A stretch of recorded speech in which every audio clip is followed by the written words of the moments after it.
കോഴിക്കോടിന്റെ മലയോര മേഖലകളിൽ കാട്ടാന ശല്യം രൂക്ഷമാവുകയാണ്. ചക്കിട്ടപ്പാറ, കാവിലുംപാറ മുതലായ പ്രദേശങ്ങളിലാണ് കാട്ടാനക്കൂട്ടം നാശം വിതയ്ക്കുന്നത്.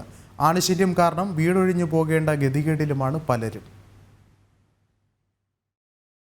വന്യമൃഗശല്യം കാരണം സന്ധ്യ കഴിഞ്ഞാൽ പുറത്തിറങ്ങാൻ പോലും ഭയക്കുന്ന അവസ്ഥയിലാണ് കോഴിക്കോടിന്റെ മലയോര മേഖല ഇന്നുള്ളത്.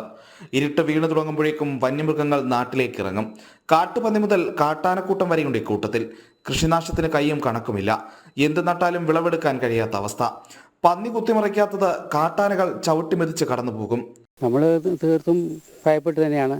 കാരണം വെച്ചാൽ വൈകുന്നേരം ഒരു 6 മണിയോടുകൂടി ഇപ്പോൾ തന്നെ ആന വെളിയിൽ ഇറങ്ങുന്നുണ്ട്.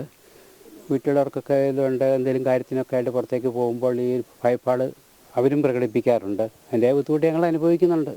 പെരുവണ്ണാമൊഴിയിലെ ചക്കിട്ടപ്പാറ കൂവപ്പൊയിൽ നിവാസികളും കുറ്റ്യാടി കാവിലുംപാറയിലെ ലഡാക്ക് ഭാഗത്തുള്ളവരുമാണ് ഏറ്റവും കൂടുതൽ പ്രതിസന്ധി നേരിടുന്നത്.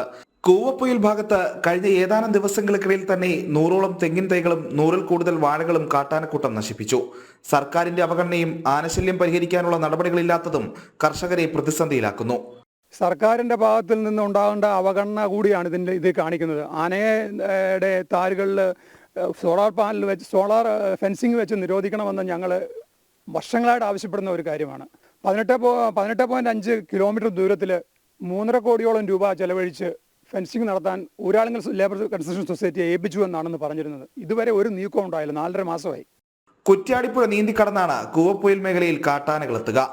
ഒരിടത്ത് തീകൂട്ടി തടസ്സം സൃഷ്ടിച്ചാൽ മറ്റിടങ്ങളിലൂടെ നാട്ടിലേക്ക് കയറും. കാവിലുംപാറ ലഡാക്ക് ഭാഗത്ത് ചുരണിയോട് ചേർന്ന വനപ്രദേശത്ത് നിന്നാണ് കാട്ടാനകൾ കൂട്ടമായി എത്തി കൃഷി നശിപ്പിക്കുന്നത്.